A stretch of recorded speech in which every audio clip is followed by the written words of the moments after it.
Is the sound coming in pretty good on your end of things? Yeah, it's actually coming in great. Cool. All right. Okay, so I've got your face covered up. Yes. Okay, so now I see. I wonder if I should go. Would it help if I went long ways? Is that maybe not? This is kind of nuts. Maybe I would have to set up my screen mirror. Maybe I just want to extend my display. This is so weird. Like, this is it's like I have to get into this whole extra area of production. Right. Try to No, figure for all sure. this out. Oh, you got to mess with. So I think if I do, instead of mirroring, I want to stop mirroring. I want to use it as an extended display. Shit. Oh, I lost Dude, everything. You know a hell of a lot more than I do. I wouldn't be able to even mess with that. Oh, no. I can't see where my mouse is. I can see your mouse. Damn it. Maybe I can go up over here. Ooh, ideas. Ideas are happening. Ideas are happening.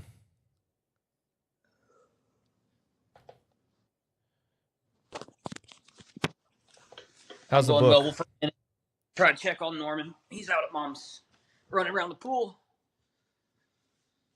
I mean, I'm at Mom's too, but yep, he's opened the pool house. Let's go close that door.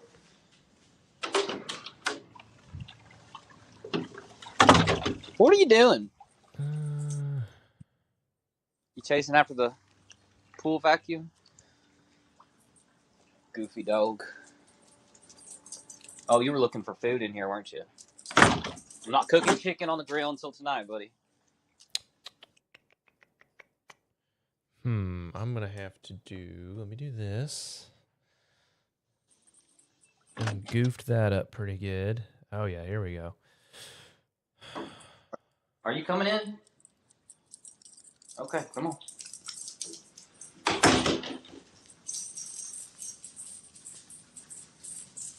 Hey. You don't run upstairs to go steal cat food. Come here.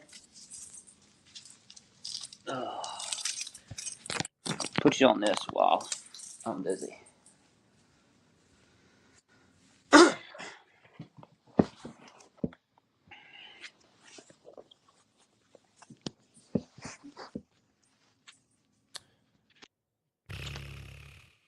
Yeah, all my stuff is coming up over on this display. I need my main display to switch. Damn it. So you said that you just started messing with it. Is this the first time you've done the FaceTime, or have you tried it before? This is the first time I've ever done FaceTime live. Oh, okay. Screen mirroring, display settings. Yeah, it's like I can't open anything up on this screen. Right. That's just want to odd. drag I wonder if something over. Again, I'm stupid, so I don't know. Would like a which I don't have, but like would a Skype work easier since it would be somebody on their computer, or would it not matter? No, at this point, my problem is just that I've lost you because I hit my display. I extended my display and I cannot actually see. Like I can't drag anything over because I can't see where my stupid mouse is going, man. Right. Oh, it's annoying. Just kind of reaching over and grabbing for stuff. Oh, I got something. Holy crap! I might have fixed it. What are the odds? All right, extend display, mirror road, main display. This is my main display. Okay. All right. I'm on here.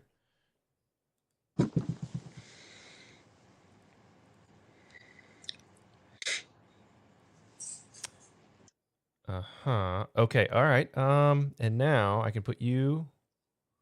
No? I saw it for a second. All right, it's just a little bit delayed. Yeah. Okay, it's working, kinda. now. All right, I need to bring this sucker back.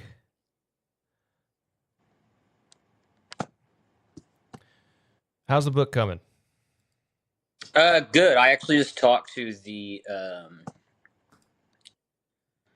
Western Heritage Center in What is Billings. that? So the characters in my book go from most of the main characters' hometown is Pawleys Island, South Carolina, and whenever the event happens, they're on a fishing trip in Billings, Montana. So they got to go through the Crow Indian Reservation and the Northern Cheyenne Reservation, that sort of thing. So I'm trying to get, even though it's a fictional book, I'm trying to get all of my facts straight about the different tribes and the different people that they'll meet, all the way from walking horseback and on river, all the way from Billings, Montana to Pawleys Island, South Carolina. So I've been having to go through every single town, every single reservation, all that sort of stuff, and just kind of get the vibe and the history of the town. Because I want the history to be real, even though it's a fictional book. Like I want someone, if someone from that town or that reservation reads it, I want them to be like, oh, at least he did his research type thing. So I just got off the phone with him not that long ago. So you're having to. Dang. Okay. So. Yeah. I don't have to. I just decided. Well, yeah, you want to write it. It sounds like you want it to be, like legit. You don't want to just make some shit up. Right. Like I won't use any local like I'm not gonna go. Even though I could go to Google Maps and go to like Street View, I'm not gonna like grab like actual names of like mom and pop shops where they're like, you know, looting for stuff. Like I don't want to use any, but I've pretty much called every single town's like Chamber of Commerce and got the okay to use the town names and that sort of thing. So that's interesting. So how does that work? Like who do you talk to at the Chamber of Commerce? Because I feel like the person who answers the phone is going to be like, what? So that's interesting actually, because I kind of thought the same thing. But they actually know like whether I'm trying to get a history of the town, that like some like little like Easter eggs that you might not be able to find unless you dig real deep. They actually like almost every single Chamber of Commerce that I had like, they didn't work there, but they knew a guy or they knew a girl that was like, oh yeah, this is like the town's historian. Call them. Oh, and I got there. Okay. Yeah, so that was actually one thing that I was worried about. I was like, where do I start? You know, I dug in where to start. But yeah, I was like, literally every town was like, oh yeah, I mean, old Bo's lived here for 40 or 50, 60 years. Call him. He knows absolutely everything about everything. So that was really. So you're having conversations with the historians of what is it? South Carolina. What did I say? I looked up. Yeah, so let me pull this up right here. Let me hit you with a full quickly. I'm going to go through it quickly. Pawleys Island? Yes, Pawleys Island's where it starts, and at least this book ends there. They go through fishing trip in Billings, Montana, Crow Indian Reservation, Bighorn National Forest, Thunder Basin National Grassland, Pine Ridge Reservation, Norfolk, Omaha, Nebraska, Atchison, Kansas, Sedalia, Jefferson City, Rolla, Eminence, Missouri, Cape Girardeau, Missouri, Mississippi River, Memphis, Tennessee, Dalton, Georgia, Chattahoochee, Oconee National Forest, Savannah River and the South Carolina state line, Greenwood, South Carolina, Columbia, South Carolina, Lake Marion, the Waccamaw River, and then back to Pawleys Island, South Carolina. That's the journey of the protagonists in your book. Yes. And in the book, from leaving Pawleys Island to returning to Pawleys Island, how much time passes? So it is August 20. Let me go back to it. August 2028. And then by the time that the protagonist gets home, it's going to be April, May 2029. So like 3 years? Huh? What you said? No. I tuned out. Shit, I'm sorry, man. I'm being a terrible host. No, you're good. No, about a year and a half. Okay. All right. Yeah, because like you could make the walk faster than that, and they do find horses. They do stuff with rivers that make it faster. But then there's also places where there are antagonists that they have that they stay in longer. So there's different adversaries that they come across where they're not just traveling every day. It seems like a lot. That was like so many towns that you just listed off. That was like 12 places. Okay. And some of those there are a adversary where they will be in for a longer period of time, and you get to know the town a little bit more if you don't know, or the city if you don't know a lot about it.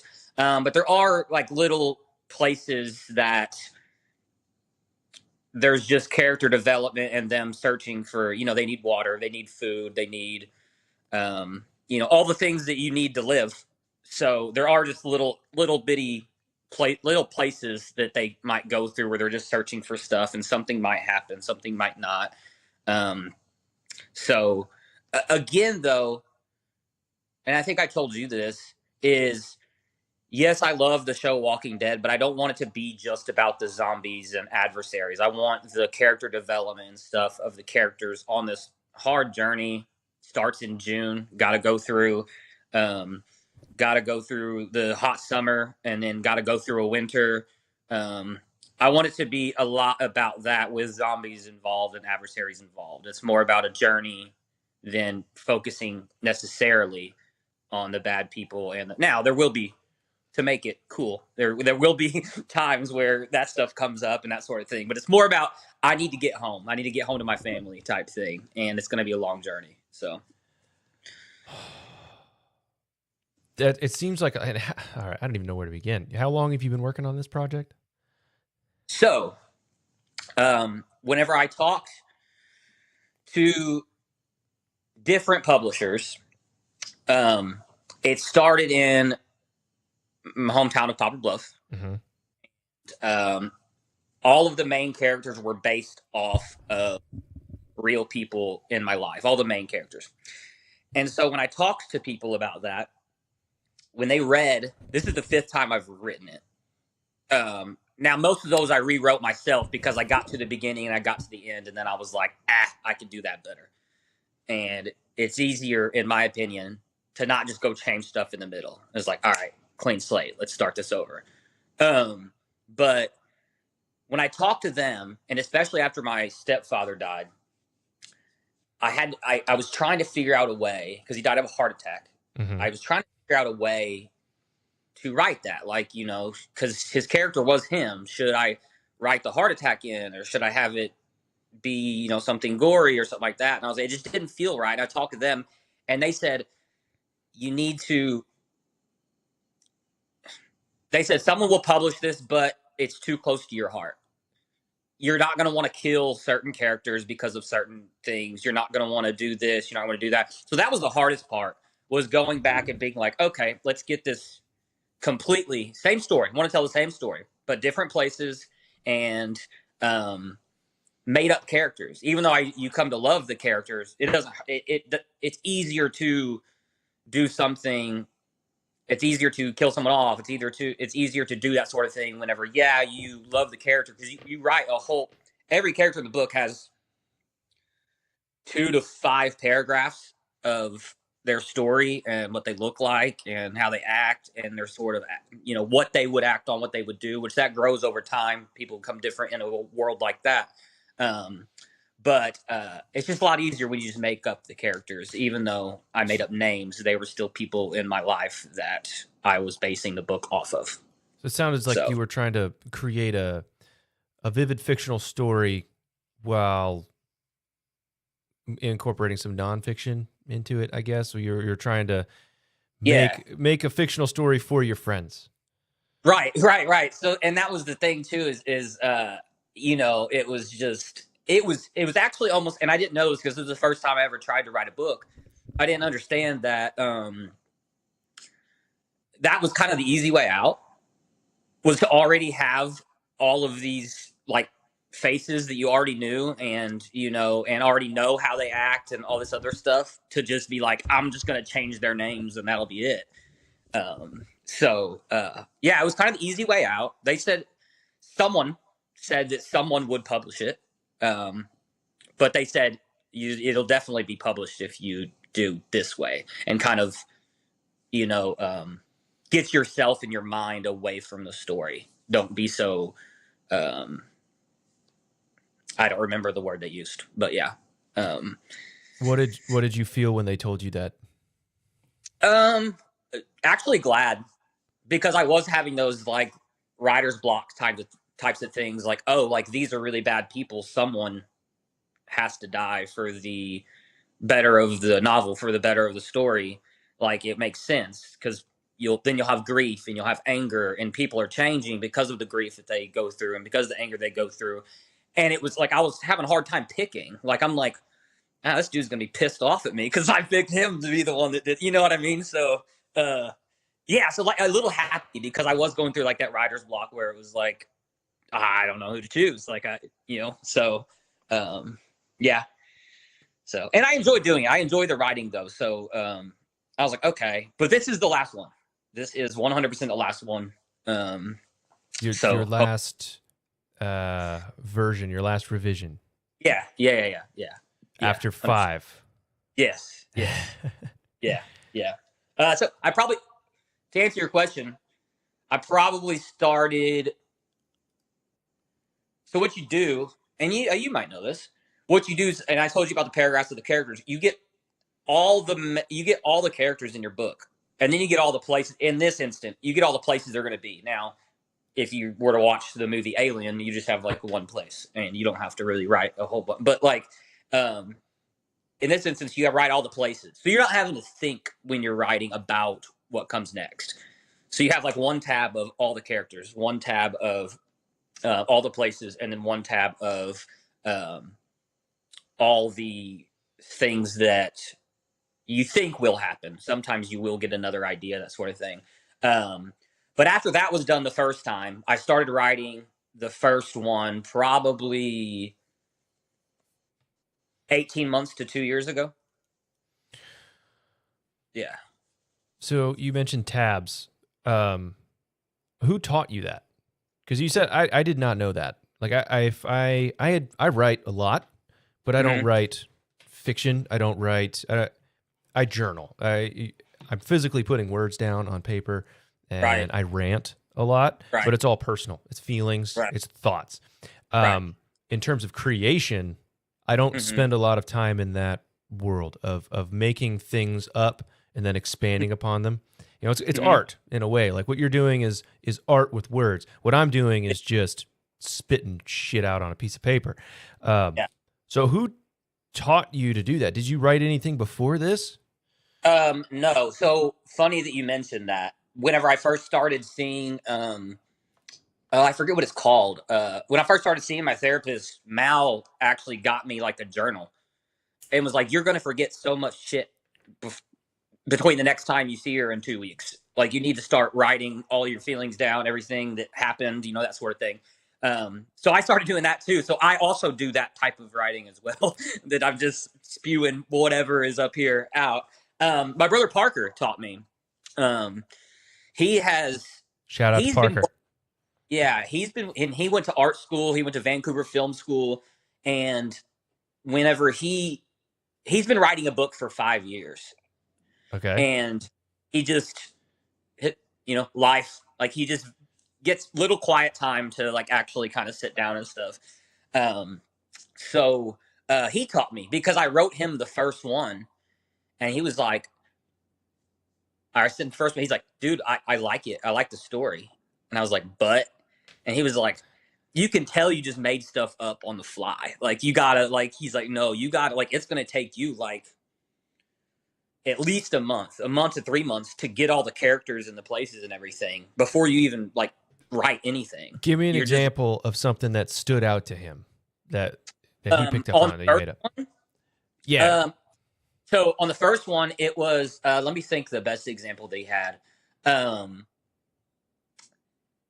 It was because that first version was um, it was from uh, Florida back to Poplar Bluff. Same type of thing. But again, I hadn't written anything. Um, two things. One was I he could tell I made up an adversary because now there's like there's different clues and stuff that there might be something bad going on, or some bad people around, or you see them, or something like that. And one time there was just like, oh, you just ran into these people, like you did, like just this big bad group of people. You just like you had been in the area for that long, and all of a sudden you're just like, whatever. And then the other one, what was I thinking? Um, the other one was I was explaining too many people in detail. So I would say something to the effect of, oh, I could see his or her blonde hair, blue eyes, and that sort of thing. Parker's like, he was like, you got to work that in over the course of like the reader doesn't have to know exactly what the person looks like right whenever you meet them. So Okay. it's like you got to work somehow in the dialogue and stuff, work that in, or you see them sleeping or something, and then you notice, like, not right. You walk up on them and they're like, oh, I can notice her blonde hair and the blue eyes and this sort of thing. So that was actually one of the hardest things, is try to work that into the book, and not force it. Just like, oh, this is this person. It's like they're not watching a movie. Like they can kind of get their own idea of what they look like, and you can sprinkle some stuff in here and there. So It sounds like Parker. It sounds like you were trying to do the character backstories while you were constructing the story at the same time. Right. And Parker advised that you separate the two. Mm-hmm. Okay. Yeah. So it's find your characters, and then you had a separate tab, I guess, where it's just like this character, whatever her name is, this is what she looks like, this is where she's from, this is what kind of clothes she wears, this is her style, these are her tattoos or whatever. Right. And you have one of those profiles for every character? Yeah. Okay. Every character besides, like, I have like because usually the adversaries, well, the whole time the adversaries are a group. Mm-hmm. So I have the names of like some of the adversaries, but like the big bad or whatever the group, I have that whole profile of them. And then I have, this is his right-hand man. And then I have that of him. And then the other people are just kind of there. It kind of reminds me of a video game where you're running through, and then like you have the main characters in a video game. They all have their names. They all have different stuff. But like if you were to focus in and look at all the enemies that you're killing throughout the game, they're all like 5 different versions of the same guy. Like you have this brand of enemy and this brand of enemy. Like they're all a little different, and they have different looks to them, but they're like a little more generic because they're not as integral to the story, I guess. And it would, in terms of words, I would imagine that would be a lot of extra words if you described. That's the thing. Like you're not having meaningful conversations with the other people. You know, it's just going to be about, the main 1, 2, 3 people or something like that. So same thing in a movie, like if you look at the credits in a movie, it's just like, bus driver number 9. Yeah. They didn't even give him a name. Right. Okay. I will give one. It's one of my favorite things about the book, or one of my favorite adversaries. I'm not going to give any names. I'm not going to say what they are, but it is kind of cool. There is the, if you care, there is, in Norfolk, Nebraska, there's the Union Pacific to Omaha train, the railway.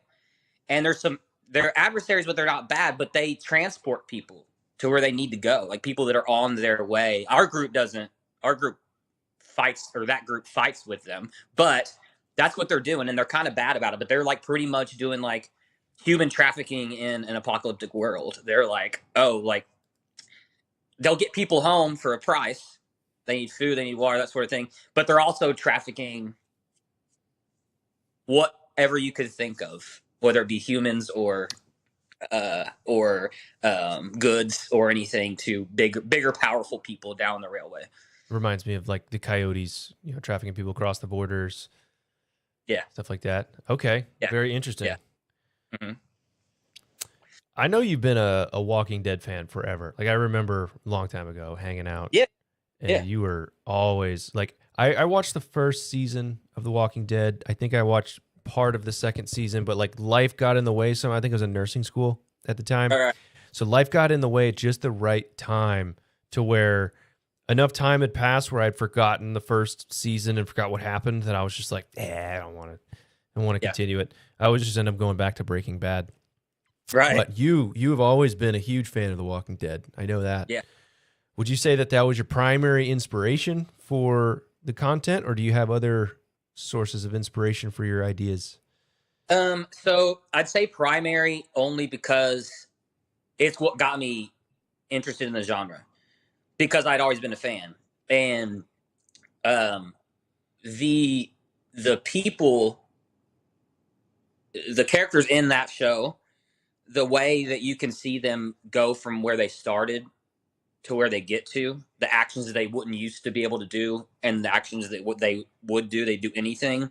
That kind of storytelling really, and I think that's the biggest reason that I wanted to do a book like this. That there are zombies. Yes, people are going to be killed by zombies. Yes, people are going to be killed by people. So all that is like The Walking Dead. That was actually really hard to not try to copy, not try to take things from it. But it was just the character development. You have this person that lives on an island. It's kind of I don't want to say shitty, but he's kind of a rich asshole. And he starts out on a fishing trip, kind of being a baby, not a manly's man type thing. And then to see everything that he has to go through to get back to his family. I'm excited to see when anybody reads it, if anybody reads it, the character development of what they think of this guy when it starts and what they think of this guy when the book's over. So that was Walking Dead gave me the biggest inspiration in that aspect, to see the main character go from scared old sheriff in season 1 to one of the most still good guy, or at least our good guy, most ruthless kind of characters, just because of what the world did to him. So in that aspect, it was the biggest. I read a couple books. I have them written down somewhere. I don't know where they are, but I read a couple books because Parker also said I needed to get more into the genre, not just that. Not just Walking Dead. Like, you need to get a little aspect of Walking Dead, a little aspect of this book, because they're all different. There's different like kind of things that you might be able to think about and not just try to take from things that happen in Walking Dead. So, yeah. So what motivated you to even start putting pen to paper, or actually before that, like, did you do all this on a computer? I assume, were you typing just on a laptop? Yeah. It's all on my laptop. What, you should probably back that up somewhere else, by the way. Oh. But, what motivated you to even start opening a Word file? Were you just bored, drinking one night, like, let's just make something up, and then, this could be something? So it was boredom is a correct term, but it had to be multiple things. It was boredom, not only just in life. It was boredom because I was tired of being in somebody else's world and my brain just going to that. I was tired of just watching a TV show. I was tired of just, and I still do these things, but I was tired of like caring about all these people on this TV show, all these people on this movie, that sort of thing. So I just had the idea. I was like, wouldn't it be cool if I could just get lost in my own world, but then also have to write so my brain's moving, and also have to create so my brain's moving, instead of just getting home and sitting down and turning on the TV and me and the wife, just that's all we do, So yeah, it was kind of that. I didn't want to just keep shutting my brain off as soon as I got home and made dinner. I was like, all right, now let's just watch this and then we'll go to bed, So I liked the idea of doing that. So what was your process? What was your, I would imagine this became a routine for you to sit down and actually crack out some words. Is like every day you come home, cook dinner, turn on the TV, and you're sitting on the couch writing this? Did you write on the couch? Did you write in an office? Yeah. I have this chair with a desk at our house. Our AC's out right now, so I'm at my mom's. Oh, But yeah, but yeah. So I have a. What'd you say? I said, oh, that sucks. The AC being out. That's a Yeah, bummer. yeah. But it's supposed to get fixed tomorrow, so we should be fine. Um, yeah, I have it's in the living room, but I have this rolling desk. Uh, I have a chair and I have this rolling desk that comes up and goes right like where the armrests are still on the chair, and so I can put I do most of it, and no, not every day. So there's some days like you have to have the time. The worst thing ever, and you know we're trying to have kids right now, but we don't yet. So it's a lot easier when she wants to watch a TV show or something. She just puts on these. I thought they were over here. These big like headphones, and I can sit there for hours and just go. But there's some days where I'm not mentally into it. You know, if I'm feeling, you know, a little depressed or a little anxious, I mean, I don't know if you've ever tried to type when you're anxious. It's kind of hard. You hit a lot of wrong keys sometimes. You're trying to go too fast.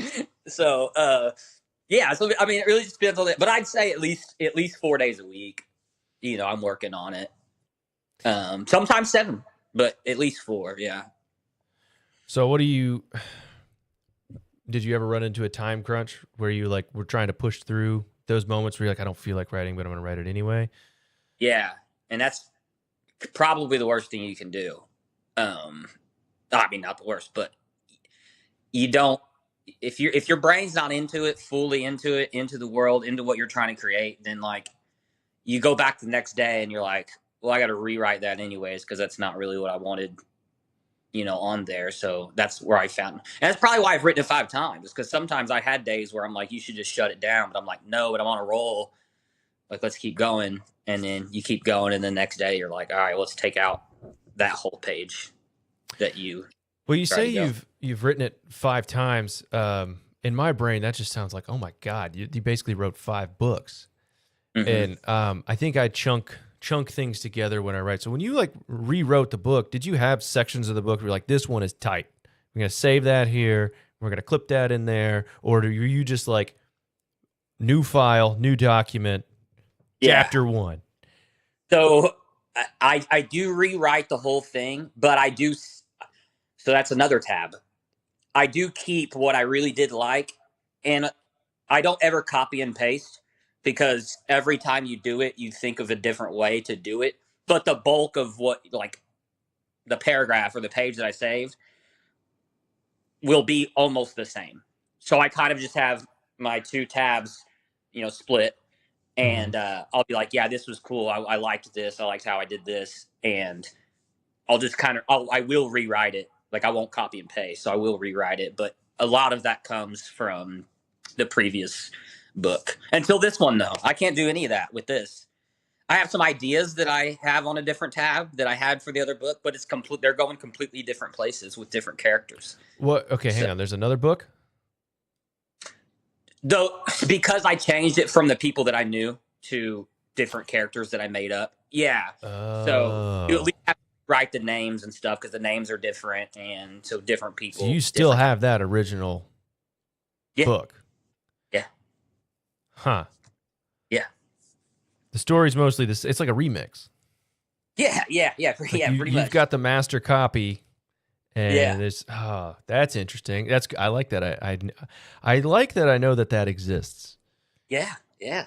This It's is out the there. only book I've ever wanted to read. I was like, I want to read it because you wrote it. Like, I've never had any motivation to read a book. I judge every book by its cover.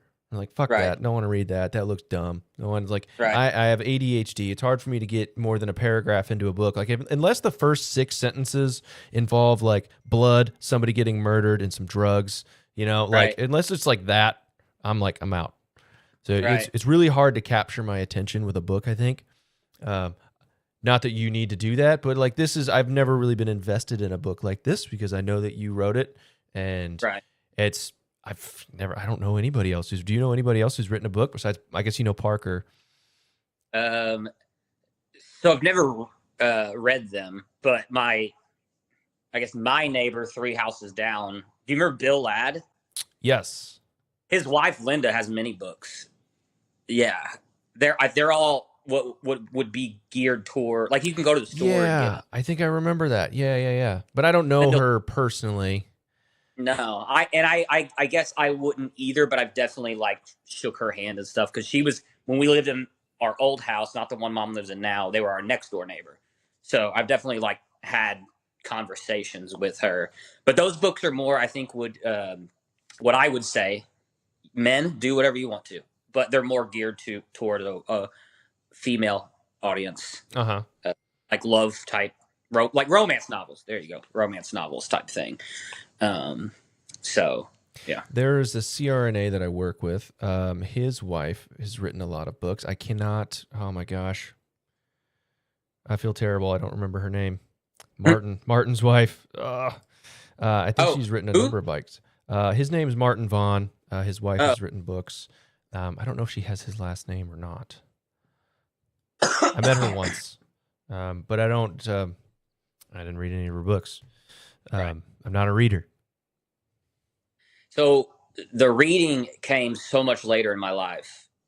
You know, I was all about sport. I didn't even watch TV shows and movies until I was like almost 18. I had Sports Center on repeat. Like, all I did was sports all the time.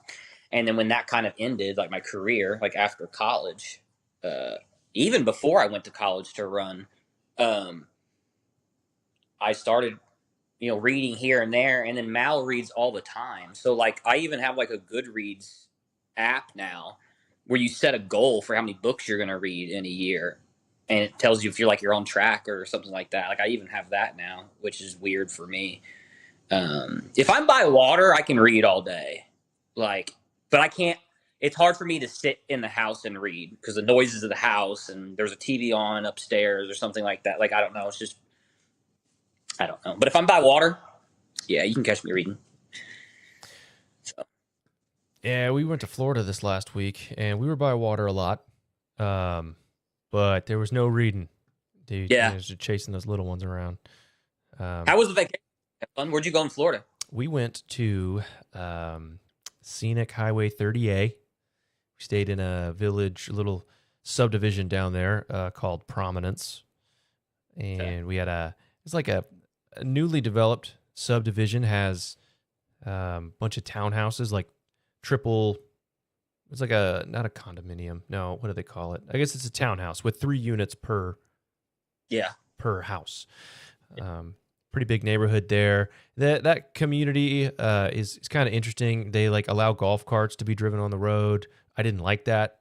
For me, we had one that like came with the unit that we rented, but I drove it and it felt really rickety and the steering was all wobbly. And I was like, I am not putting my children in this and taking them Right. around where all these people are probably drinking and everyone's on their phones. I'm not Right. interested in that.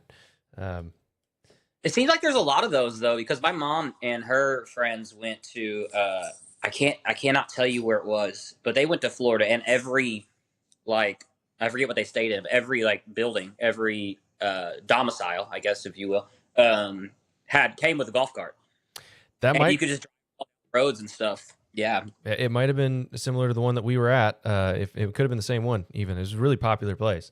We Right. met some people that were there, just in the pool, hanging out, and guys just was like, "Hey, where are you from?" And I was like, "I'm from Jonesboro." He's like, set his beer down.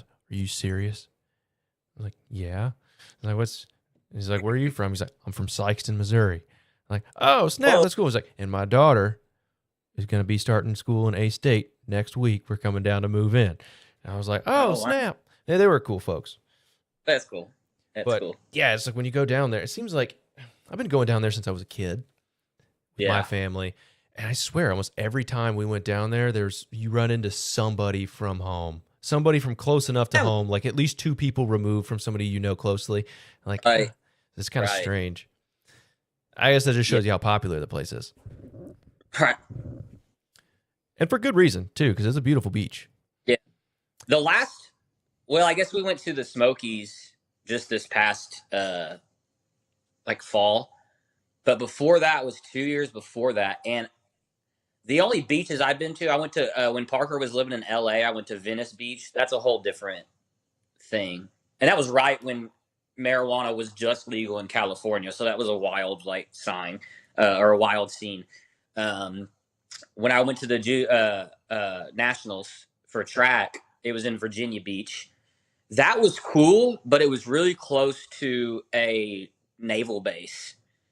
So like some of the like if you went to the right, if you look at the water, if you went to the right or I guess to the south, far enough, it was beautiful. And if you went far, because it's a huge beach, you went far enough north, the water was getting murky and stuff with the naval ships coming in. Yeah, and then just like a couple years ago, we went to Fort Morgan, Alabama, which was really fun. I don't know if you know where that is. You get to what's that called? Where everybody goes, the Florida Bama line, but then Gulf you go Shores, I think, south out onto like a whatever that's called. You could see the water on both sides. a peninsula. And you just drove down. Yes, peninsula. There you go. Peninsula. Yeah. Shout out my vocabulary. Yeah, there you go. But yeah, that was a lot of fun. The Fort Morgan one was we just had like a beach house. And it was 2 families, and we only ate out one time when we were there. We cooked all of our own food. Like we had like a shrimp boil. We made steaks one night. We smoked some pork one night. We made our own seafood, and then we went to one place. Is that called Orange Beach? Is that what I'm thinking of? Orange Beach is a place. I think I've been to Orange Beach. Okay, we went there. Took us 4 hours to sit down at a restaurant. I don't know if there's anything that's worth that. Like we should have just ate at the place again. Ate at our house again. Yeah, it's kind of weird too because you get to a spot where it's like you had to go through so much traffic to get there, and everyone's hungry, and you're already there. You're like, we just made this journey. We're gonna sit here and wait because the alternative is like everywhere else is packed. Right. So it's not like you can go across the street to the other restaurant. Like there's still a wait over there, or you're gonna drive all the way back home, and you're gonna have to go through all that crap again. So then you have to cook. Then you have to cook. Yeah. So then it's in the same amount of time probably. So yeah, we just had to bite that bullet. So. Well, it's an experience. You're never gonna forget that 4-hour wait. No, I will not. I get pretty hangry. I don't eat all that often. Like I usually only eat like 2 meals a day, and they're pretty small. But when I'm hungry and you tell me it's going to be a couple hours, I'm like, dang, man. Better eat. Yeah. Yeah, I'm trying to eat better. I've been eating like trash. Vacation. I went and talked to a doctor today. I was like, man, I'm just like wheezing, like I wake up in the morning. He's just like, yeah, bro, you got acid reflux. I was like, what? I'm like, I'm 33, dude. I feel like I'm getting grown up diagnoses. Like, yeah, you need to start taking Pepsid. It's like, shit. Dude, I had before I started taking omeprazole, and I'm 30. I literally okay, so I have like OCD, and I'm scared if anybody's around me is sick, or I'm just scared of anything that could happen to me. And I try not to Google things. Mal's got me off of that. I used to Google everything, and everything. You have like an actual diagnosis of OCD? Yeah. Oh yeah. Oh, okay. Yeah. Mine's not that it's dirty anywhere, but mine's not the clean type. Mine's the like when I'm walking down a sidewalk, if you know how like a sidewalk has like different lines for like every like piece of like concrete, like like there's like I have to step in even numbers. It bothers me. I eat things in even numbers as well. Like if there's popcorn, I eat 2 at a time. What happens if somebody only gives you 1 piece of popcorn at a time? What? What happens if someone's like, you get 1 piece of popcorn at a time? Then I eat 3 the next time to even it out. Oh, okay. Yeah. So you're like a gambler who's just like, yeah, we're down right now, but like overall, we're technically up. We're still even. Right. What were we talking about before that? I was going to say something. Something about your book. No, we were talking about the beach and waiting 4 hours to go eat. Eating acid reflux. No. No, that's what it was. So I got a heart monitor put on me because I thought I was having heart palpitations over and over and over again. Nothing wrong with my heart. It was acid reflux. it literally felt like my heart was skipping a beat though. Like I was like, oh my god! Like every time I was like, ooh, that feels so weird. And I had a heart monitor on for a week, and they were like, even the things that you wrote in your journal, there's nothing there. Oh, Yeah, that's discouraging. That's yeah. the I was like, worst. that was a lot of money to spend for a acid reflux Yeah, diagnosis. I put So so much work into that. yeah, Yeah, I I don't. like went running. I was like, let's see if it happened. Never happened when I was working out, but I'd just be sitting there. I was like, oh, I was like, that was weird. Wrote it down. Yeah, dude, you're old. So here's some omeprazole. Yeah, can't tolerate the same stuff that I used to tolerate. Like I have to. I think one of my issues was eating so late, like right before bed. Like I would have a tendency to just stuff my face, and then like I look at the clock. All right, it's time to go lay down. So I'd just be laying down with a full stomach. Or there was like these carbonated drinks that I was drinking a lot of. They're called Hi-Os. I really enjoyed them. I still like them. They're like they call them a social tonic. It's like you don't really get drunk off of it. It doesn't feel like alcohol in any way, but it's like an alcohol substitute. You feel something. Right. But I think they're like really carbonated. They're really fizzy. I think that was messing with me. And maybe one of the ingredients was making it worse. I think last night I said, I'm going to eat dinner at 4 o'clock. I guess that's the old man stuff to do, right? I'm going to eat dinner. I'm going to get the early bird special. That way my stomach is empty. So I go to bed. In reality, I probably just need to lose 15 pounds. Dude, if you get this, I took this medication. I don't know if I should say that. I'm not going to say what it was, but I took Lexapro whenever me and you were hanging out. That worked like a beauty, but I had been off it for a long time. They gave me this other medication this time to try out, and it's like a newish one. It's one mixed with the other. That's how you lose weight, bro. I lost like 28 pounds in like 2 weeks. Yeah. No, but I'm not giving. That was a bad way to do it. Like I was literally eating a piece of peanut butter toast every day. Like that's all I could eat. Like I was sick. Okay, so you had like appetite suppressant. Yeah. It was. I know. I lost some of like these SSRI medications, like weight gain is reported. I don't know if it's officially a side effect, but I've noticed people say that they are on the antidepressant and then they actually gain 15 pounds or something. Like propranolol is one that beta blockers can gain weight. That one makes sense to me because it slows things down.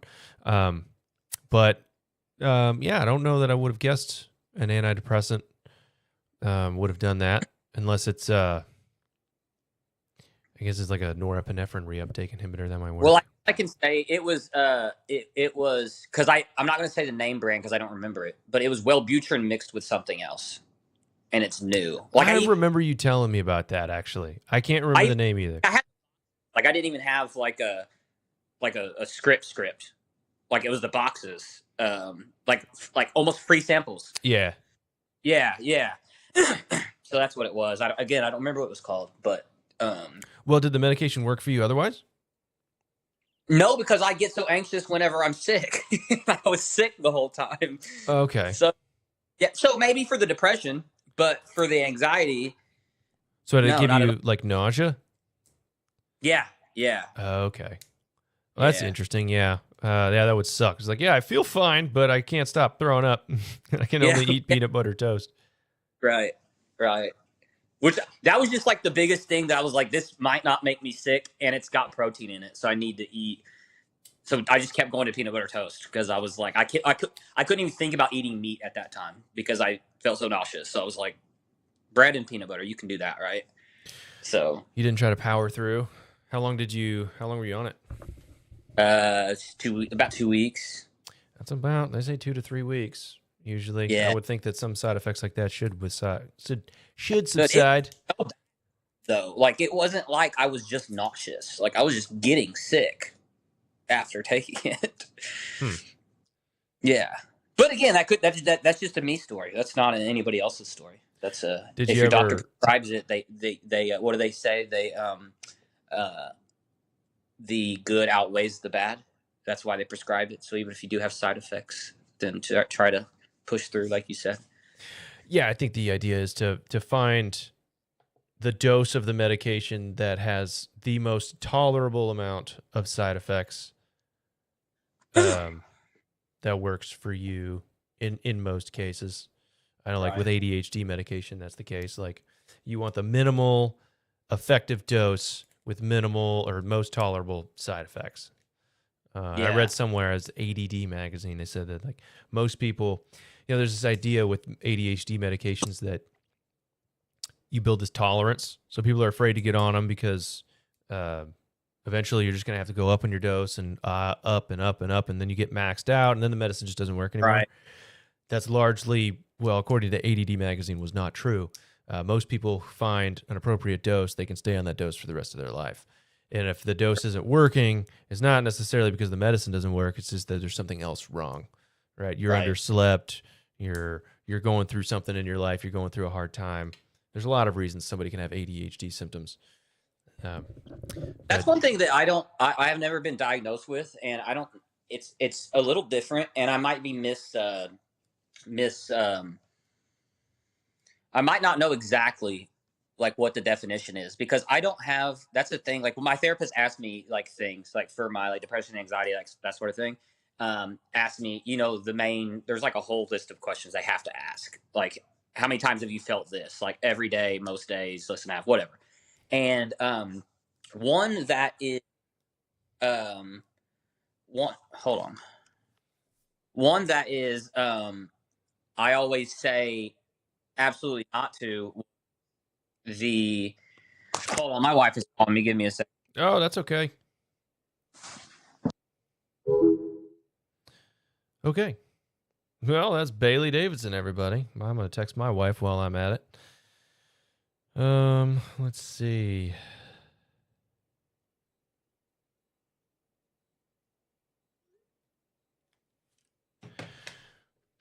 Well, I guess that's good. Being on FaceTime seemed to work. It's very clear that he was comfortable because he just. I think that if somebody was here sitting across from me, not that I'm upset about it, I think if somebody was just sitting across from me, they would be more likely to postpone a phone call. But in this instance, he was on a FaceTime call. I think he completely forgot that we were live. Not that it really matters. There's nobody watching anyway. But it is being recorded. The FaceTime thing is we're still live. There's one watching. This seems to be working pretty well. I think I don't like the camera cuts. Whenever I do auto, when I auto switch, I don't really like the camera cuts to me because it doesn't seem... Okay.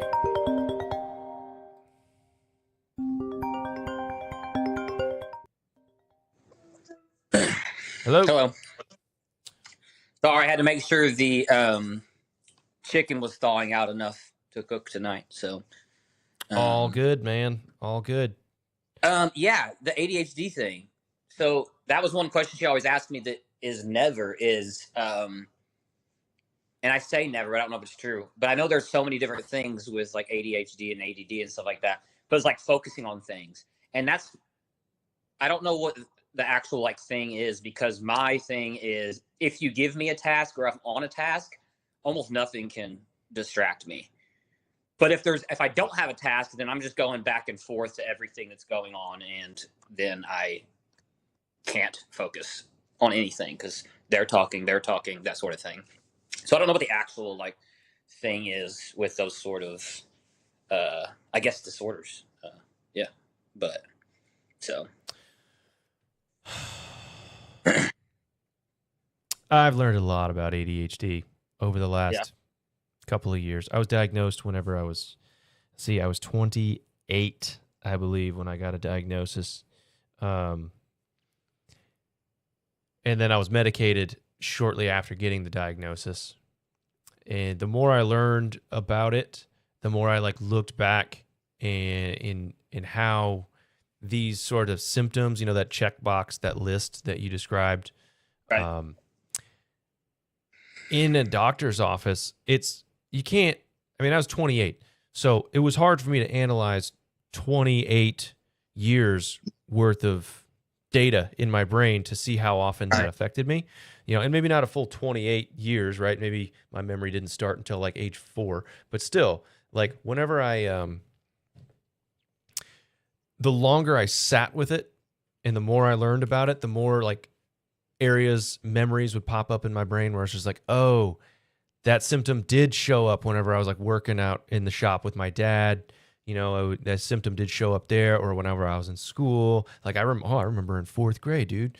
Yeah, like Miss Blagg, she was mad. I did that all the time. Like the more I learned about it, the more I saw the symptoms being consistent throughout the rest of my life, and that kind of like solidified the diagnosis. Because at the first, when I got diagnosed, I just felt like a drug seeker at the beginning because I was in graduate school.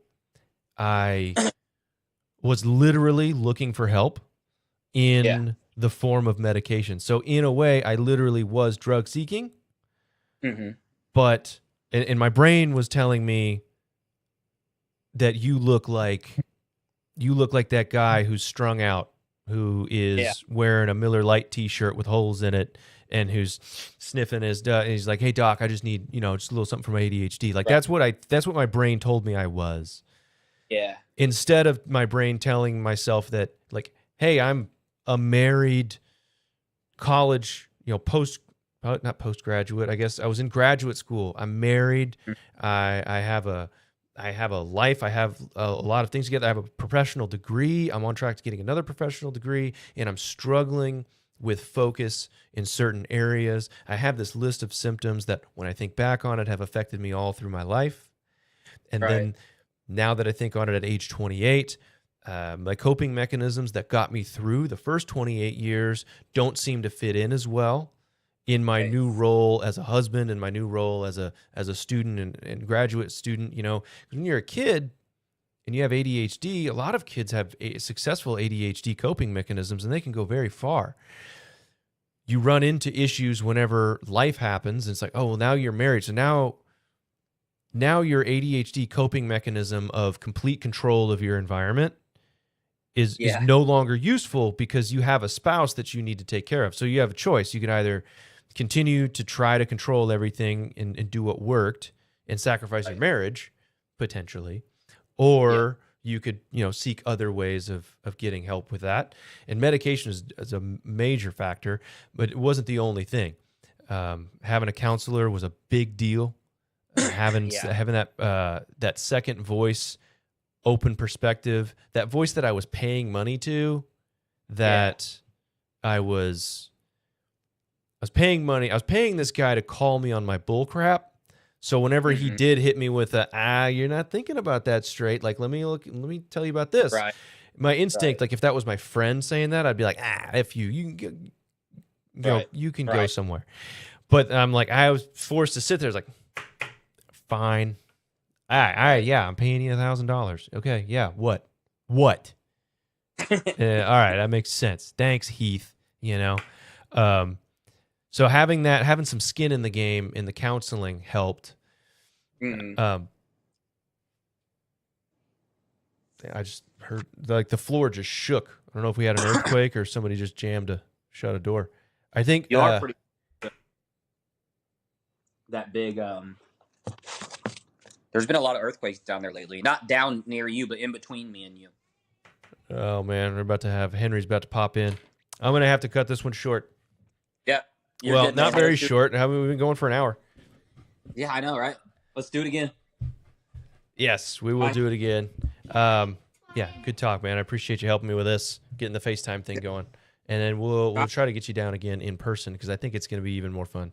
Because like we have a little bit of latency right here. It's kind of hard to keep the conversation going. Dude, whenever we get face to face, it's gonna be awesome. Right. All right, brother. All right. Talk to you later. Talk to you later, man. See ya. Daddy, I want to say hi to you. You want to say hi to me? Yeah. Well. Who was that? That was Bailey, and I am still live. I'll try to figure out how to turn that off.